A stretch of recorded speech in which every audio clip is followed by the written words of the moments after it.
Basic জিনিস হচ্ছে এগুলা, কিন্তু দেখলাম যে ইন্টারে ওঠার পরে অনেকে হচ্ছে সেমগুলা হচ্ছে ভুল করতেছে। যেমন এখানে দুইটা প্রশ্ন রাখছি, দুই সেট প্রশ্ন। প্রথম সেট প্রশ্ন হচ্ছে জিজ্ঞেস করা হয়েছে যে 1 মিটার সমান কত মিলিমিটার। ইজিলি আমরা সবাই এখানে বলে দিতে পারি যে 1 মিটারে চাইলে হচ্ছে আমরা বিভিন্নভাবে আনসার দিতে পারি যে 1 মিটার হচ্ছে 100 সেন্টিমিটার, ঠিক আছে? তারপর 100 সেন্টিমিটারকে আবার মিলিমিটারে নিয়ে গেলে হচ্ছে আবার 10 দিয়ে গুণ করতে হবে, এভাবে আনসার দেওয়া যায়। Quite easy. পরের যে প্রশ্নটা সেটা হচ্ছে 1 ন্যানোমিটারে কত মিটার। তো আমরা সবাই মোটামুটি সবাই যে ন্যানো মানে হচ্ছে 10 টু দি পাওয়ার -9, এটা আমরা জানি। তাহলে আমি খুব ইজি এখানে বসায় দিলাম যে 1 ন্যানোমিটার সমান সমান 10 টু দি পাওয়ার -9 মিটার। কিন্তু যখনই আমরা এর থেকে একটু ডিফারেন্ট টাইপের প্রশ্নতে যাব, যেমন এখানে জিজ্ঞেস করা হয়েছিল 1 মিটারে কত মিলিমিটার, বাট পরের পার্টে জিজ্ঞেস করা হয়েছে যে 1 মিলিমিটারে কত মিটার। এই প্রশ্নকে অনেকের ঘটকা লাগে। দেন আবার পরে যখন 1 ন্যানোমিটার সমান কত মাইক্রোমিটার, মানে সরাসরি ন্যানোমিটার থেকে মিটারে যাচ্ছি না, হ্যাঁ, অন্য একটা এককে যাচ্ছি। এটা তো অনেকে সো এইটা প্রবলেম যখন আমরা সলভ করতে যাব তখন প্রথমেই আমাদের কিছু মুখস্থের পার্ট আছে। মুখস্থ কি করতে হবে? এই যে প্রিফিক্সগুলো, যেমন গিগা হচ্ছে 10 টু দি পাওয়ার 9, মেগা হচ্ছে 10 টু দি পাওয়ার 6, তারপর ওইদিকে আছে ন্যানো, ন্যানো হচ্ছে 10 টু দি পাওয়ার -9। তো এই প্রিফিক্সগুলো আমাদের আলাদা করে মুখস্থ করতে হবে। সবগুলো লিখি নাই, সবগুলো হচ্ছে বিভিন্ন বই পুস্তকে পাওয়া যায়, 9 10 এর ফার্স্ট চ্যাপ্টারেও আছে, আবার ইন্টারভিউয়ে থাকতে পারে। হ্যাঁ, আরেকটা বিষয় সেটা হচ্ছে এই পার্টটাই বাংলা লাইনগুলো মুখস্থ করতে হবে। বাংলা লাইনটা কি?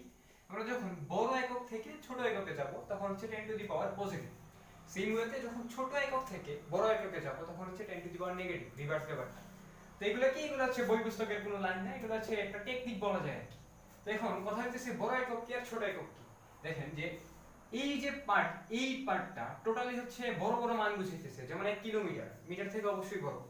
তারপর মেগামিটার, এটা অবশ্যই বড়, মেগা বা মেগাবাইট বা গিগাবাইট, এগুলো সবগুলো হচ্ছে বড়। আর ওই পার্টে যে এককগুলো আছে, যে উপসর্গগুলো আছে, সেই উপসর্গগুলো আসলে ছোট বুঝাইতেছে, যেমন সেন্টিমিটার অবশ্যই মিটার থেকে ছোট, ন্যানোমিটার মিটার থেকে অনেক ছোট। তো এই সব, এই যে শব্দগুলা, এই যে কিলো, মেগা, গিগা, এগুলি আসলে পরে প্রশ্ন আসেন, আমরা হচ্ছে সলভ করি যে 10 টু দি পাওয়ার -3 ন্যানোমিটার সমান সমান কত মাইক্রোমিটার। এই প্রবলেমটা আসলে সলভ করি। দেখি, তো প্রথমত আমরা সরাসরি আসলে ন্যানো থেকে মাইক্রোতে যাইতে পারি না। আমাদের কাজ হচ্ছে কি, মাঝখানে আমাদের একটা মিটার পর্যন্ত যাইতে হবে। তাছাড়া একটা ঘটকের মতো এই জায়গা থেকে এই জায়গায় পৌঁছানোর কোনো নিয়ম নাই, সরাসরি হইতেছে আমরা মিটারে যাব, মিটার হচ্ছে ঘটকের কাজটা করে মাইক্রোমিটার পর্যন্ত পৌঁছে দিব। তো আগে আমাদের বের করতে হবে যে 10 টু দি পাওয়ার -3 ন্যানোমিটারে এক্স্যাক্টলি কত মিটার। তারপর ওই যে ভ্যালুটা আসবে, ওই ভ্যালুটাকে আমরা মাইক্রোমিটারে কনভার্ট করব। তো আসলে প্রথম পার্টটা করি, স্টেপ 1 এর পার্টটা দেখি। তো দেখেন যে 10 টু দি পাওয়ার -3 ন্যানোমিটার সমান কত মিটার, এটা যদি বের করতে হয় তাহলে আগে আমাদের ওইটা জানতে হবে যে 1 ন্যানোমিটারে কত মিটার। তো প্রথমে এটা আমি দেখি যে 1 ন্যানোমিটার সমান সমান কত মিটার, এটা বের করব। তো ন্যানো মানে কি? ন্যানো মানে হইতেছে 10 টু দি পাওয়ার -9। এই যে এখানে দেখলাম এটা হচ্ছে মুখস্থের পার্ট, ন্যানো মানে হচ্ছে 10 টু দি পাওয়ার -9। তো এই জায়গায় আমরা বড় ছোটের এই কনসেপ্টটা ইউজ করব। কিভাবে? যে ন্যানোমিটার আসলে একটা ছোট একক, মিটার থেকে অনেক গুণ ছোট। তারপরে হইতেছে মানে ন্যানোমিটার থেকে মিটার ছোট, সো আমরা আসলে ছোট একক থেকে বড় এককের দিকে যাচ্ছি। এই যে সেকেন্ড লাইনটা, ছোট একক থেকে বড় এককে যাচ্ছে। তো ছোট থেকে বড় এককে গেলে কি হয়? 10 টু দি পাওয়ার নেগেটিভ। এটাই আসলে এখানে হয়েছে যে ন্যানোমিটার সমান সমান 10 to the power -9, 10 to the power negative. যদি উল্টা কাজটা করতাম, যেমন বের করতে চাইতাম যদি 1 মিটার সমান কত ন্যানোমিটার, তখন কি করতে হতো? তখন এখন দেখেন যে বড় একক থেকে ছোট এককে যাইতেছি। সো এই ক্ষেত্রে আমাদের রুলসটা কি? বড় থেকে ছোট এককে গেলে আমরা হচ্ছে 10 টু দি পাওয়ার পজিটিভ হয়। তার আগে আমরা দেখে নিব যে ন্যানো বলতে আসলে কি বোঝায়। ন্যানো বলতে 10 টু দি পাওয়ার -9, বড় একক থেকে ছোট এককে যাচ্ছি। সো 10 টু দি পাওয়ার -9টা আমরা 10 টু দি পাওয়ার +9 হিসেবে ইউজ করব। এই যে বড় থেকে ছোট এককে গেলে 10 টু দি পাওয়ার গেল। আমরা হচ্ছে বের করতে যাচ্ছি 10 টু দি পাওয়ার -3 ন্যানোমিটারে কত মিটার। আমরা এখন জানি যে 1 ন্যানোমিটারে 10 টু দি পাওয়ার -9 মিটার। তো দুই পাশে আমরা কি করলাম? 10 টু দি পাওয়ার -3 গুণ করলাম, তাহলে পেয়ে গেলাম 10 টু দি পাওয়ার -3 ন্যানোমিটার সমান সমান 10 টু দি পাওয়ার -3 ইনটু -9 মিটার। আর রেজাল্টে কি আসছে? 10 টু দি পাওয়ার -12 মিটার। এই যে, তো মাঝখান পর্যন্ত আমরা চলে আসছি যে 10 টু দি পাওয়ার -3 ন্যানোমিটারে 10 টু দি পাওয়ার -12 মিটার। এখন আমরা স্টেপ 2টা করব। স্টেপ 2 কি? স্টেপ 2 হচ্ছে 10 টু দি পাওয়ার -12 মিটারকে মাইক্রোমিটারে প্রকাশ করব। তো 10 টু দি পাওয়ার -12 মিটারকে মাইক্রোমিটারে যদি নিতে চাই না, যে কত মিটার সমান কত মাইক্রোমিটার, তো প্রথমে আমাদের জানতে হবে যে 1 মিটারে কত মাইক্রোমিটার হয়। এখন আবার আমরা এই ব্যাপারটা ইউজ করব কিভাবে মাইক্রো বলতে আমরা জানি 10⁻⁶ মাইক্রো বলতেই জানি 10⁻⁶ সো এখন দেখেন যে বড় একক থেকে ছোট এককে যাচ্ছি মিটার অবশ্যই বড় মাইক্রো থেকে তো বড় থেকে ছোটতে গেলে আমরা 10⁻⁻⁰ এটা হচ্ছে আমাদের কোন দিন আমাদের নিয়ম যেটা সেটা বলতেছে তো 10⁻⁻⁶ বড় থেকে ছোট এককে যাচ্ছি সো আমরা 10⁻⁻⁰ ইউজ করব পজিটিভটা কত 10⁻⁶ সেটা পেয়ে গেছি যে 1 মিটারে 10⁻⁶ মাইক্রোমিটার ইজি হয়ে গেছে ব্যাপারটা সো আমরা বের করতে চাই 10⁻⁻12 মিটারে কত মাইক্রোমিটার এটা এই পাশে করি উভয় পাশে 10⁻⁻12 গুণ দিলাম সমান সমান 10⁻⁻12 into 10⁻⁶ micrometer that's it calculation করলে পাওয়া যাবে 10⁻⁻6 মাইক্রোমিটার এই হচ্ছে आंसर 10⁻³ কিলোমিটার সমান সমান কত মিলিমিটার এই প্র্যাকটিসটা দেখি প্রথমে সরাসরি আসলে আমরা মিলিমিটারে যাইতে পারতেছি না কিলোমিটার থেকে আমাদের মাঝখানে কিসে যাইতে হবে মিটারে যাইতে হবে তো আগে বের করব আমরা 10⁻³ তে 10⁻³ কিলোমিটারে এক্স্যাক্টলি কত মিটার তারপর ওই পরিমাণ মিটারকে আমরা মিলিমিটার এককে প্রকাশ করব তো প্রথম পার্টে কি করতে হবে আমাদের বের করতে হবে 10⁻³ কিলোমিটারে কত মিটার সো আগে আমরা লিখি যে 1 কিলোমিটার সমান কত মিটার মোটামুটি সবাই জানে এটা হচ্ছে 1000 কিন্তু আমরা এভাবে ইউজ করব না আমরা বের করব কিভাবে কিলো মানে হচ্ছে 10⁻³ আমরা বড় একক থেকে ছোট এককে যাচ্ছি সো 10⁻⁻ পজিটিভই হবে বড় থেকে ছোট এককে গেলে 10⁻⁻ পজিটিভ সো 10⁻³ মিটার তারপর আমরা বের করব 10⁻³ কিলোমিটারে কত মিটার চলুন বের করি এটা দুই পাশে 10⁻³ গুণ করলাম এই পাশে গুণ করতে হবে তাহলে রেজাল্ট কি আসছে রেজাল্ট আসছে 1 মিটার সো আমরা পেয়ে গেছি 10⁻³ কিলোমিটারে 1 মিটার এখন বের করব যে 1 মিটারে কত মিলিমিটার তো এটা এই পাশে করি আগে মিটার থেকে এখন মিলিমিটারে যাব ঠিক আছে তো 1 মিটারে কত মিলিমিটার মিলি মানে কত মিলি মানে হইতেছে 10⁻³ এই যে মুখস্থের পার্ট তো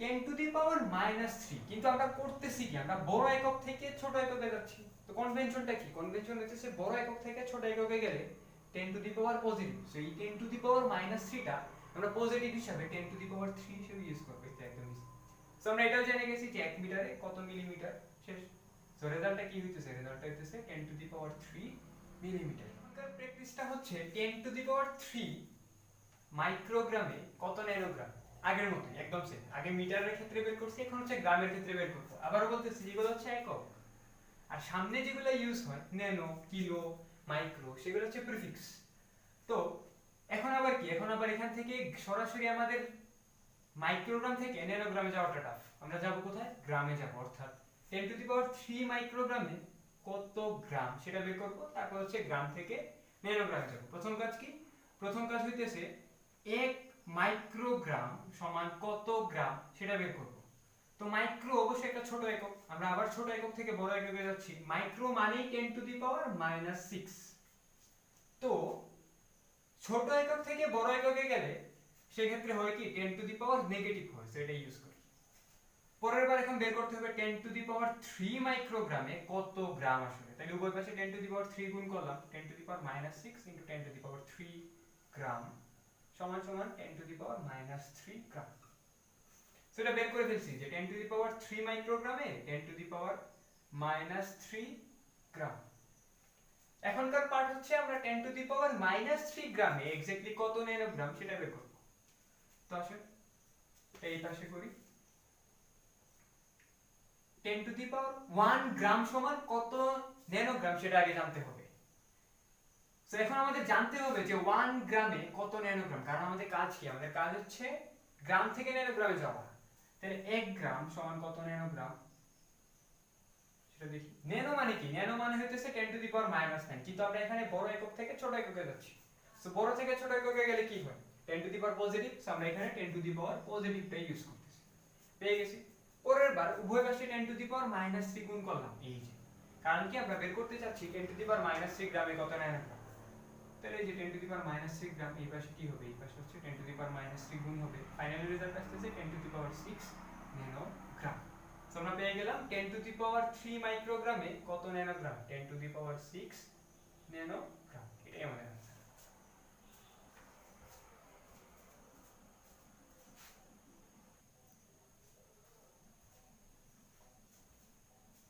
তো হোপফুলি এটা দেখার পর তোমাদের আসলে জীবন অনেক সোজা হয়ে যাবে, কারণ এই ঝামেলা থাকবে না কমপ্লেক্সিটি, একটা থেকে কিভাবে আরেকটাতে নিব। তো আবার একটু সাম আপ করি, সেটা হচ্ছে প্রথমত প্রিফিক্স করে মুখস্থ করতে হবে, এগুলো কোনো একক না, এগুলো হচ্ছে এককের সামনে ইউজ হওয়া প্রিফিক্স। তারপর এটা হচ্ছে আমার নিজের বানানো একটা কনভেনশন, একটা নিয়ম বলা যায়। কেউ যদি এর থেকে অন্য কোনো উপায়ে ভালোভাবে মুখস্থ করতে পারে দেন ইটস আপ টু হিম, তার ব্যাপার। বাট আমার মনে হচ্ছে এটা একটু ইফেক্টিভ ওয়ে, তাই তোমাদের সাথে শেয়ার করলাম। আর তারপর কি, সব সময় দেখতে হবে যে সরাসরি যদি যাইতে না পারা যায় তাহলে কি করতে হবে, মাঝখান পর্যন্ত যাইতে হবে। যেমন এই প্রশ্নতে যেরকম আমরা মাইক্রোগ্রাম থেকে গ্রামে গেছি, তারপর হচ্ছে গ্রাম থেকে ন্যানোগ্রামে গেছি, আগের গুলাতে মিটারে যাইতাম, মিটার থেকে তারপর হচ্ছে অন্য এককে যাইতাম। আর সব সময় বড় ছোটর ব্যাপারটা মাথায় রাখতে হবে। কারণ কি, কারণ হচ্ছে আমরা 1 ন্যানোমিটারে 10⁻⁹ মিটার এটা ইজিলি বলতে পারি, বাট যখনই রিভার্স প্রশ্নটা করে তখন হচ্ছে পেস লেগে যায়। পেস লাগাটাই স্বাভাবিক, কারণ আমরা ওই যে 10⁻⁹ এই অভ্যস্ত। তো সব সময় এটা দেখতে হবে যে বড় একক কোনটা, ছোট একক কোনটা। বড় থেকে ছোটতে যদি যাই 10 পজিটিভ, ছোট একক থেকে বড় একক গেলে 10 নেগেটিভ। এই কনভেনশন মনে রেখে বাকি স্টেপগুলো যদি আমরা ফলো করি তাহলে এটা যে কোনো, এখানে হচ্ছে বেটার কিছু প্র্যাকটিস দিয়ে দিচ্ছি, একটু আপগ্রেড লেভেলের প্র্যাকটিস। যেমন 1 অ্যাংস্ট্রমে কত ন্যানোমিটার, তো হেল্প করার জন্য বলে দিই যে 1 অ্যাংস্ট্রম হইতেছে 10⁻⁻10 মিটার, 10⁻⁻10। তো এটাকে আমরা কি করব, ন্যানোমিটার নিব, অর্থাৎ অ্যাংস্ট্রম থেকে মিটারে, মিটার থেকে ন্যানোমিটারে। তারপর বোর ব্যাসার্ধ কত সেন্টিমিটার, বোর ব্যাসার্ধ কি, বোর ব্যাসার্ধ হইতেছে হাইড্রোজেন পরমাণুর প্রথম কক্ষপথের ব্যাসার্ধ, এবং এটার কি মান যদি আমরা বলি, বোর ব্যাসার্ধ হচ্ছে 0.53 অ্যাংস্ট্রম। বাট প্রশ্নে চাইছে কি, প্রশ্নে চাইছে যে এই মানটাকে সেন্টিমিটার এককে প্রকাশ করো।